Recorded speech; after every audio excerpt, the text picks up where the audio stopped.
Welcome to r/slash best of Redditor updates, where OP systematically destroys every single important relationship he has in his life.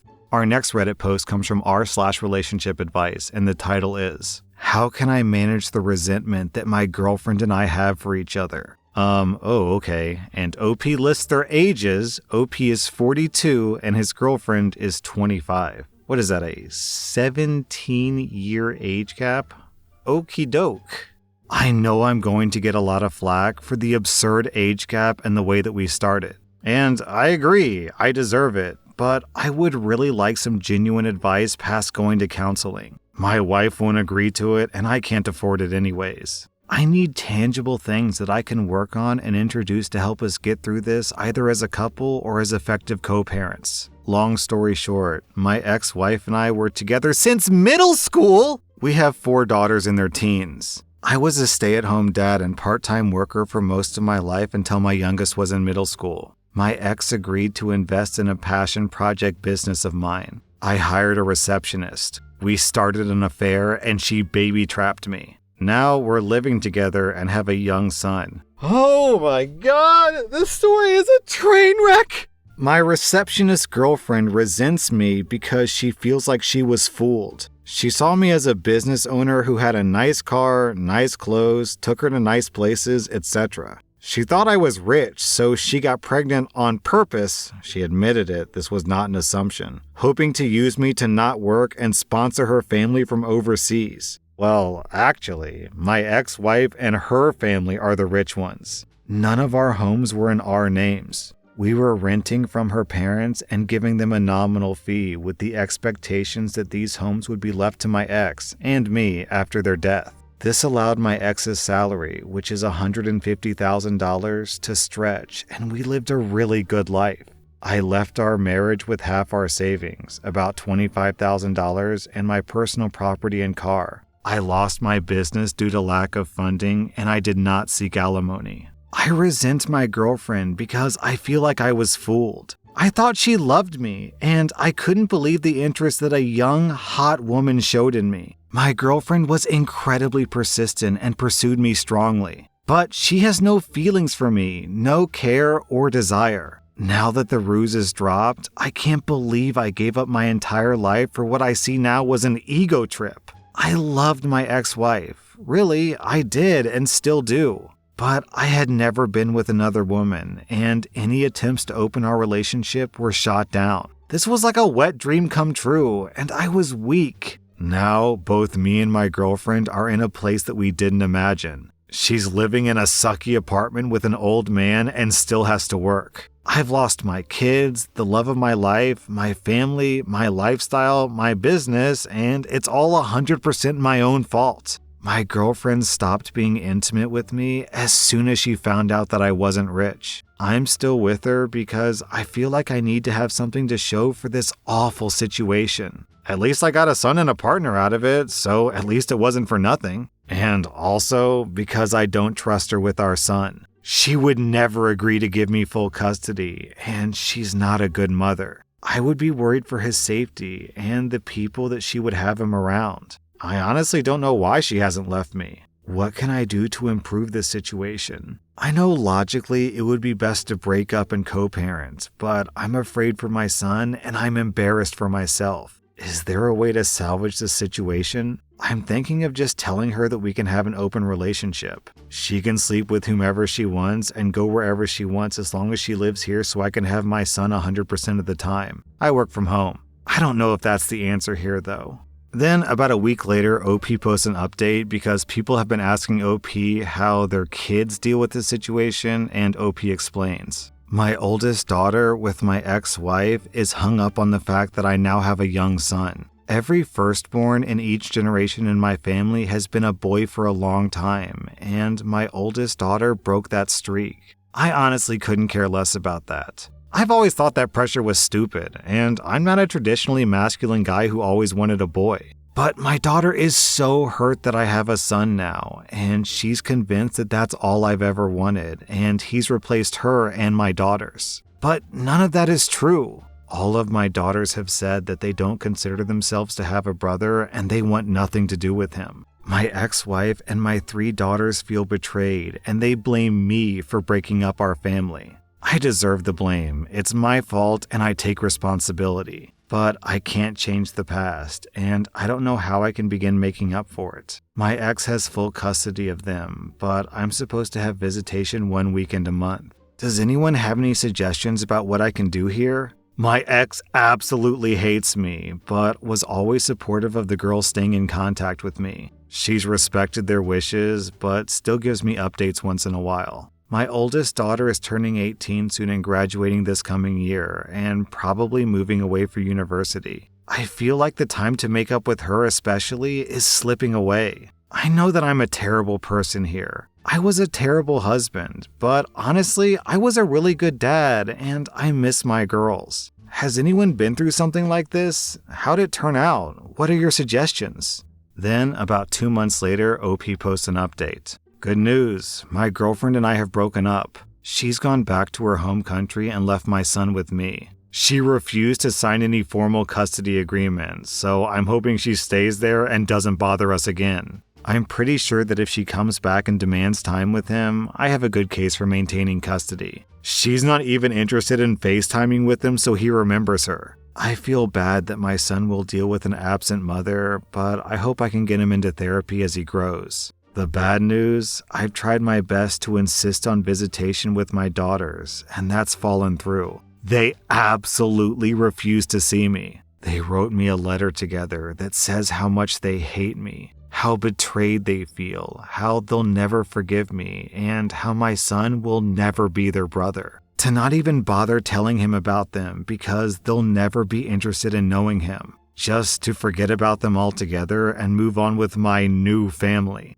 I have no legal recourse. The youngest is 13 now, old enough to have a say in custody arrangements. And I don't think forcing them to see me would do me any favors long-term anyways. They also included pictures of their mother's wedding. My ex has no obligation to tell me about her personal life, but I'm pretty pissed that there's a man living with my daughters that I didn't know about. It's a family friend who's been in their lives for 10 plus years, so not a total stranger, but still, I'm hurt to see pictures of their recent wedding and family pictures with my daughters. They mention that they have a father figure and don't need me anyways. This whole thing really hurts. I know that I have no right to feel hurt that my ex moved on after I cheated on her. But their whole relationship has moved very fast, so now I'm wondering if they started it before we got divorced. There's no way to know, and it doesn't matter anyways. My ex agreed to keep me up to date and send pictures of my daughters once in a while.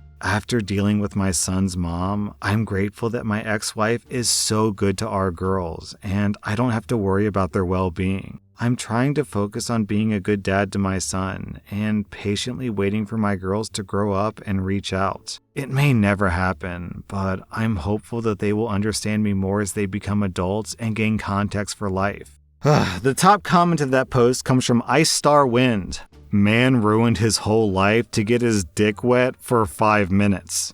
And the top post from rSlash Best of Redditor Updates comes from Little Cream Soda, and they say, the grass is greener on the other side because it's fertilized with bullshit. Yeah, I wish I could have sympathy for you, OP, but I don't. Your wife was the love of your life, your meal ticket because she was funding your lifestyle, and you had 3 daughters, and you decided to cheat on your wife. Oh man, OP, you've ruined your life, but I guess you already know that, so you don't need me piling on your case as well. Good luck, I guess. I hope your son has a good life. Our next Reddit post comes from rSlash Drew Off My Chest. My sister is infertile, and I'm glad. I'm a 28-year-old woman, and I have an older sister, Angela, who's 30, whom I've never liked. She always had to compete with me, but never in a normal sibling rivalry way. Our entire life, she always seemed resentful of my existence because the spotlight couldn't perpetually shine on her. So she had to step on everything that I enjoyed. For example, if I learned piano, she had to learn piano. If I excelled at a subject, she suddenly became a scholar in it. If I told my mom that I had a crush, Angela would be dating that boy in a week. I would always tell my parents when she did this, but I was disregarded because sisters copy each other and I can't gatekeep what she likes. She always monitored what activities I did and the clothes I wore so that she could outdo me. If I wore a flannel, Angela would come to school wearing an all-flannel dress. It was 2010, and flannel was peak fashion at our school. There was also more praise that followed Angela. Even if I took the initiative to begin the activity first, she was praised because she was better. My parents would miss work to attend her dance recitals, going to every single one because the world would stop if they missed it. However, I remember maybe 2 of mine they attended because they were stuck at work or otherwise preoccupied. Angela reveled in this. She would make comments under her breath around our parents. Whenever our parents weren't around, she'd tell us how much she hated me and how I should stop trying because I would always come second to her. She also physically bullied me in school. Angela purposefully tripped me, threw things at me, and hit me in the hallways on a nearly daily basis. The school had gotten involved multiple times, threatening Angela with suspension, and my parents fought it every time. My parents repeatedly told administration that this was a family matter and we were just bickering like normal sisters. She was never once reprimanded by either parent. One time, Angela was caught impaling a cat on a school fence, and my parents still defended her, saying that this was normal teenage behavior. I often got in trouble because Angela would start crying, saying how she was targeted by the school when I antagonized her. After one of these occasions, Angela cut and bruised herself to prove to Dad that I was the aggressor. I became a pariah due to Angela's malicious rumors about me, so it was difficult for me to make friends. I resorted to only befriending people from other districts. Angela eventually made sure that I had nobody by stalking them, befriending them, and then telling all my friends lies about how I was favored by our parents and constantly bullied and belittled her. She even stole my boyfriends while doing this, convincing them that I was horribly mean and an awful person who copied her every move. Once, she catfished me on MySpace for 4 months and baited me into sending her nudes, which she proceeded to send to my parents and everyone in school, including teachers. Later on, she told one of the boys I liked that those were actually her pictures and I had catfished her. The day of my high school graduation, my mom sat me down and told me that Angela revealed the horrid abuse she'd suffered at my hands and I was no longer welcome in their home. After moving out the next day, my parents made very few attempts to communicate with me, only the occasional holiday and birthday text. All financial aid was also abruptly ended as soon as I stepped foot on campus. I met my now husband shortly after this, and we were married within a year. My family didn't feel inclined to attend my wedding or even congratulate me. I told my parents when I had my first child 8 years ago as a way of opening contact, but they made no attempt to contact or meet any of my 3 children. From what I heard about Angela, she got married to one of the boyfriends she stole from me in high school, and she's been posting about her infertility issues and how she can't offer my parents their first grandbaby. After years of silence, I received a text at 8 a.m. this morning from my mother, which I'll copy and paste below. Hey OP, it's me, your mama. We haven't talked in a while, and I surely miss you terribly. I wanted to let you know that your sister just had a miscarriage earlier this week. Angela and her husband are struggling a lot right now. Send something a little sweet her way. I'm sure she'd appreciate it. Get back to me. I love you. I hate to say it, but I'm glad she's suffering. I'm glad that she doesn't get to be a mother. If she tormented me for years, what would she do to a child, especially a girl? I don't wish death on any baby, but I know in my heart that that child would be damaged by her. I'm angry at my parents expecting me to have any sense of obligation to her. I don't even have any sense of obligation to them. They've always believed her and dismissed me. I have always been the problem child, and it's strange how my mother can be so warm to me when asking me to do something for my sister. Also, the fact that they cared more about my sister's now dead fetus than my actual children who wonder why they only have one set of grandparents. I feel some kind of guilt for it, but I refuse to offer any condolences to my destructive narcissistic sister, who's been justified in her bad behavior since birth. Maybe this will change her, help her develop empathy or any type of emotion that isn't hate or vindictiveness. If that happens, I would be more than willing to offer support. But until then, I feel nothing but a small inkling of happiness that she's hurt. Am I awful for this? And then OP posted an update. Basically, OP thanks everyone for the support, and then she explains that she decided to block everyone, including her parents. Then, OP received the following text message from her cousin, who often hangs out with OP's family. For context in this post,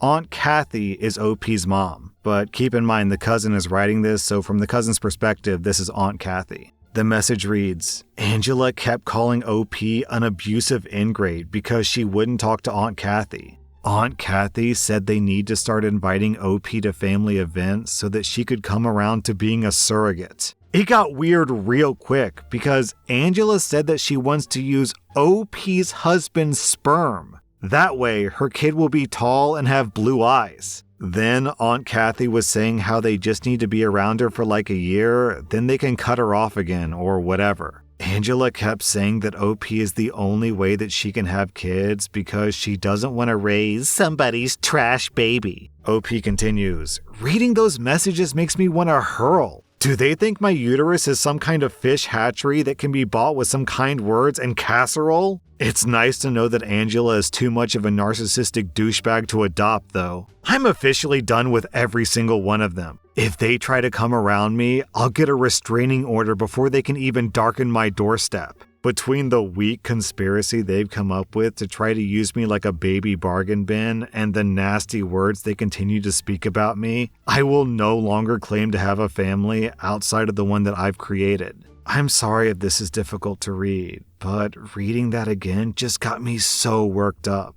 Okay, so I don't know too much about the medical psychology of what makes a narcissist, but the thing that I've heard many times is that narcissists aren't born, they're made. So OP, that means that your sister wasn't born rotten, your parents made her rotten. Like, your sister killed a cat and they said that's normal teenage behavior? Yeah, you guys remember what it's like to be a teenager, murdering pets, I guess? What are you gonna do? It's just teenagers being teenagers. Alright, I don't know about you guys, but I managed to make it from the age of 13 to the age of 19 without killing a single cat. My entire life, from the age of 0 to my current age now. I've never killed a cat, never killed a dog, because that's psychotic. It's super clear from this post, OP, that your parents are enabling all of her toxic behaviors. And because she gets enabled, they just get worse and worse. So cutting them off is definitely your best call, OP. That was r/Bestof Redditor updates. And if you like this content, check out my podcast where I publish the exact same episodes. Also, hit that subscribe button because I put out new Reddit videos every single day.